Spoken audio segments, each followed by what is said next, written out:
Good evening. It's Monday, December 27th, 2021, and we want to get you caught up on the biggest stories of the day so far. We begin with this evening with concerns growing over a post-Christmas COVID surge. Cases already rising and holiday gatherings could make numbers worse. Our Crystal Bowie is at Piedmont Hospital explaining how the surge is impacting local hospitals. Alan, Tracy, right here behind me at Piedmont Hospital. The wait time has gone down a little bit right now. It's actually about an hour, but Piedmont Hospital right here is not the only hospital that's seeing an influx of patients.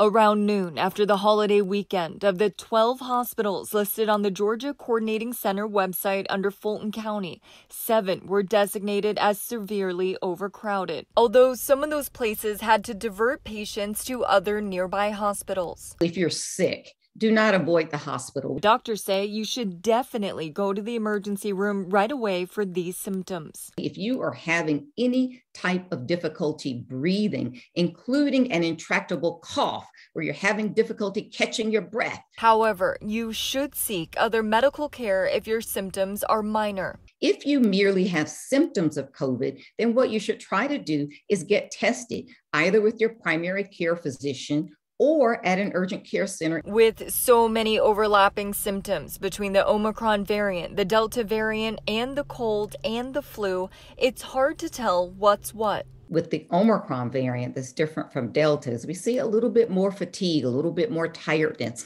that high fever and headaches, and we really don't see that much loss of taste or smell. Piedmont Healthcare System's message: please help stop the virus from spreading. Get vaccinated and your booster shots. We want you to boost back up to as high a level as you can to put that armor on.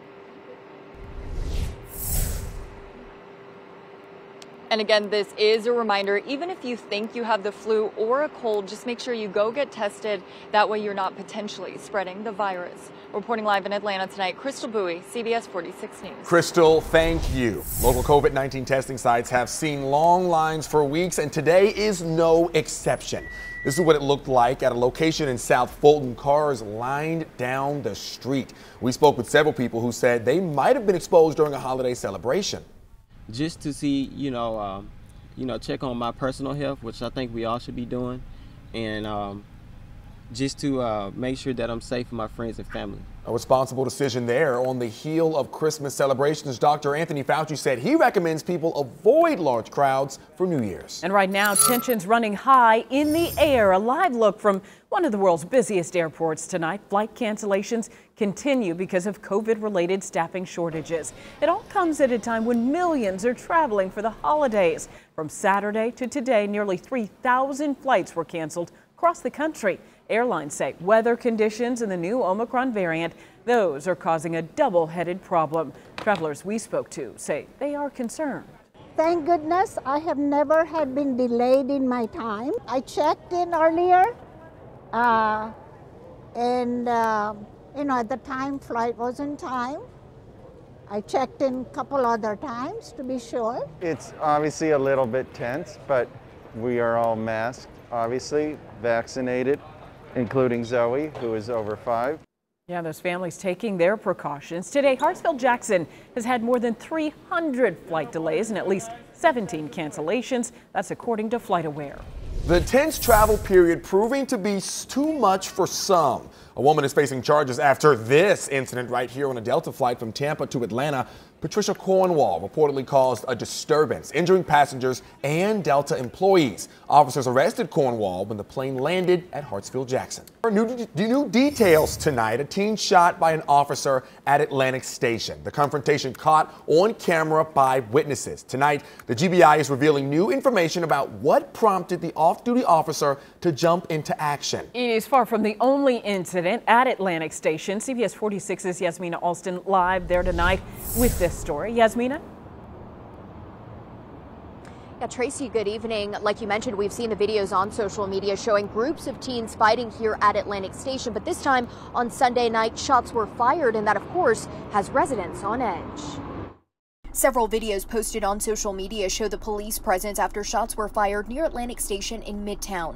Police tell us that a Georgia State University officer working an off-duty job responded to a fight between a big group of young people on 17th Street. According to authorities, one of the young men started firing shots into the crowd. The GSU officer then shot him. And I heard what sounded like fireworks, and I didn't think too much of it because of the holiday. The commotion got the attention of Atlantic Station residents. We spoke with one woman who saw the scene from her balcony and had no idea there was shooting. I seen all the authorities out there. I did hear what sounded like a crash sound after the fireworks, but I didn't see any car or any skid marks on the road. The GBI is now investigating. This isn't the first big gathering involving fighting near Atlantic Station. Back in November, dozens of teens were escorted out of Atlantic Station after a fight inside the bowling alley spilled outside. A statement from Atlantic Station says they are aware of Sunday night's incident and continues on that, quote, the safety and well-being of our community is our top priority, end quote. They are working with law enforcement. I feel like it's a pretty safe area. I haven't heard of any crime coming through our HOA newsletters or any other incidents reported.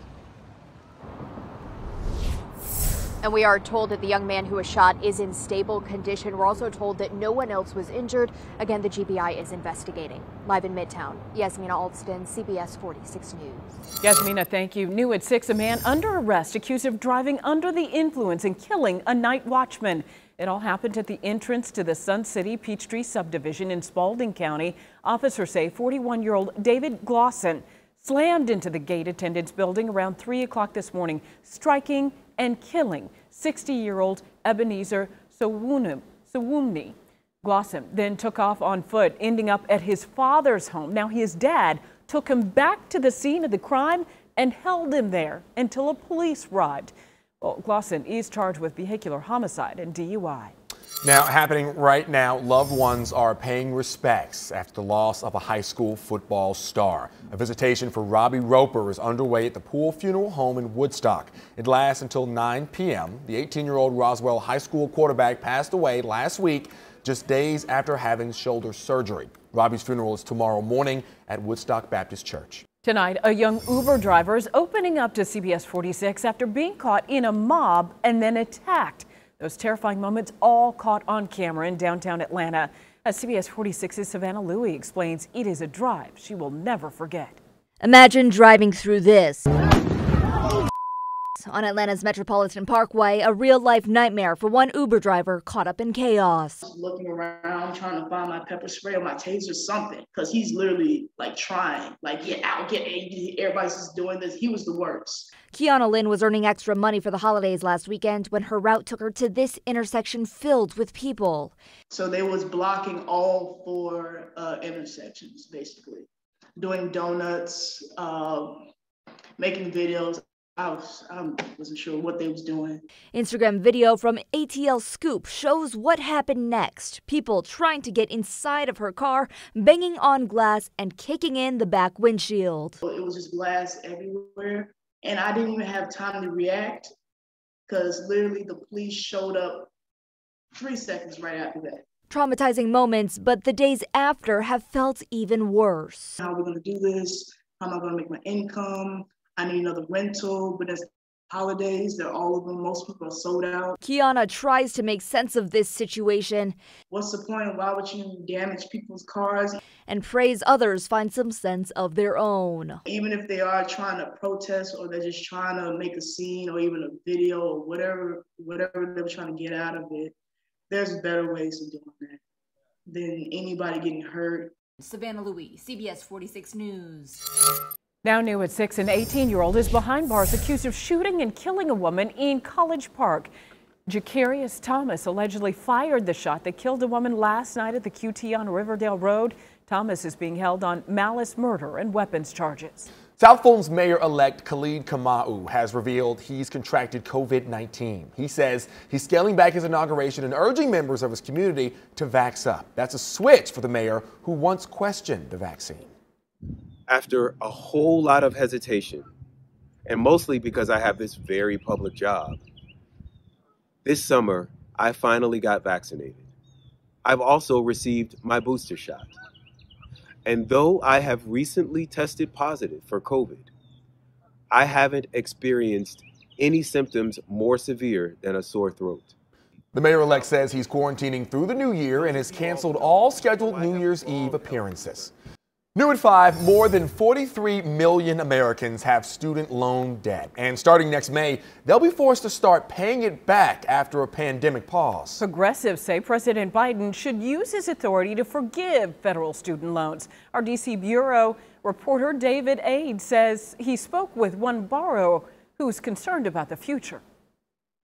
As a group of legislators in D.C. try to hold President Biden to his campaign promise of canceling debt for most students, borrowers themselves are left wondering what's going on as they see payment deadlines inch closer. This waiting game, waiting for help and not knowing if you'll get it, that sucks. Brittany Season is finishing up her master's degree and says loan forgiveness would be life-changing. I will be able to use that money for my life, my future husband, my future kids, future home. In March of 2020, then candidate Biden tweeted, "We should forgive a minimum of $10,000 per person of federal student loans." We were kind of like really excited and banking on that promise. Progressives on Capitol Hill have been pleading with the administration to cancel federal student loan debts.